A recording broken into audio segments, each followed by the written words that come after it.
আসসালামাইকুম। এসএসসি ২০২৫ কেমন আছো সবাই? আশা করি অনেক ভালো আছো। তো জরুরি ১৩টি নির্দেশনা রয়েছে তোমাদের শিক্ষা বোর্ড থেকে দেওয়া হয়েছে। তো সেগুলো কি জানাবো এবং খুবই একটা গুরুত্বপূর্ণ আমি যেটি দেখতে পেলাম তোমাদের একটা নির্দেশনা, সেটি ৭ নম্বর পয়েন্টটা সেটি নিশ্চয়ই তোমাদেরকে জানিয়ে দিব। এবং যারা নতুন রয়েছে অবশ্যই জাহেদের যে চ্যানেলটি সাবস্ক্রাইব করে রাখো এবং তোমাদের পরীক্ষা বিষয়ে সকল সাজেশন বা হচ্ছে গুরুত্বপূর্ণ টপিক বা হচ্ছে আপডেটগুলো তোমাদেরকে দিয়ে দিব, ঠিক আছে? যেমনটা আজকে দেখতে পাচ্ছ যে তোমরা অনেকেই হয়তো বা এই বিষয়গুলো জানতে না, তো আজকে হচ্ছে তোমাদেরকে যে নির্দেশনা দিয়েছে বোর্ড থেকে সেগুলো তোমাদেরকে জানিয়ে দিচ্ছি। তো এখানে দেখো, এখানে এই বিষয়গুলো অনেকে হয়তো বা কিছু কিছু বিষয় জানো, অনেক বিষয় আহ, অনেকগুলো কিন্তু তোমরা হয়তো বা নাও জানতে পারো। তো এখানে ১ নাম্বার যে পয়েন্টটা, এটা তো অনেকেই জানো যে ৩০ মিনিট পূর্বে কিন্তু তোমাকে পরীক্ষার কেন্দ্রে থাকতে হবে বা আসন গ্রহণ করতে হবে, একটা বিষয়। এবং প্রশ্নে উল্লিখিত যে সময় অনুযায়ী কিন্তু পরীক্ষা গ্রহণ করতে হবে, ঠিক আছে? এবং এখানে একটা বিষয় সেটা হচ্ছে যে প্রথমে কিন্তু তোমাদের বহু নির্বাচনী মানে এমসিকিউ হবে প্রথমে, ঠিক আছে?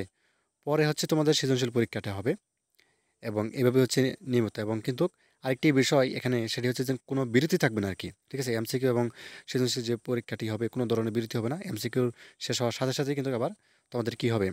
এই অর্থাৎ সৃজনশীল বা রচনামূলক প্রশ্ন সেগুলো কিন্তু পরীক্ষা অনুষ্ঠিত হবে। আচ্ছা, পরীক্ষার্থীগণ তাদের প্রবেশপত্র নিজ নিজ প্রতিষ্ঠান প্রদানের নিকট হতে কিন্তু পরীক্ষা শুরুর কমপক্ষে ৩ দিন পূর্বে সংগ্রহ করবে। তো এখানে অনেকেই ভুলটা করে থাকো যে পরীক্ষার যে অ্যাডমিট কার্ড এটি দেরিতে নাও।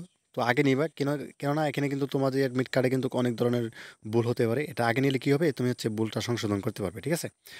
আচ্ছা, এখানে তারপরে যে একটা বিষয় সেটি হচ্ছে পরীক্ষার্থীগণ তাদের নিজ নিজ উত্তরপত্র, ওএমআর ফর্ম, তার পরীক্ষার রোল নম্বর, রেজিস্ট্রেশন নম্বর, ঠিক আছে? বিষয়গুলো ইত্যাদি যথাযথভাবে লিখে বৃত্তবরণ করবে। আর কোনো অবস্থাতে কিন্তু উত্তরপত্র বাস করা যাবে না, ঠিক আছে? অনেকেই হচ্ছে এই ভুলটা করে থাকে, উত্তরপত্র বাস করে, এটা কিন্তু করা যাবে না। এবং এই ৭ নম্বরে যে পয়েন্টটা বলতেছিলাম যে পরীক্ষার্থীকে সৃজনশীল এবং বহু নির্বাচনী ব্যবহারিক অংশে পৃথকভাবে পাস করতে হবে। পৃথক মানে কি? আলাদাভাবে পাস করতে হবে, ঠিক আছে? এটা অনেকেই প্রশ্ন করে যে কীভাবে পাস করা হবে? তো পৃথকভাবে কিন্তু পাস করা হবে বা করতে হবে আরকি। আচ্ছা, প্রত্যেক পরীক্ষার্থী কেবল নিবন্ধনপত্রে বর্ণিত বিষয় বা বিশেষায়িত পরীক্ষায় অংশগ্রহণ করতে পারবে। কোনো অবস্থাতেই ভিন্ন বিষয়ে পরীক্ষায় অংশগ্রহণ করতে পারবে না। আচ্ছা, এই বিষয়গুলি রয়েছে এবং কোনো পরীক্ষার্থী পরীক্ষার সৃজনশীল বা বহুনির্বাচনী ব্যবহারিক নিজ বিদ্যালয় বা প্রতিষ্ঠানে অনুষ্ঠিত হবে না।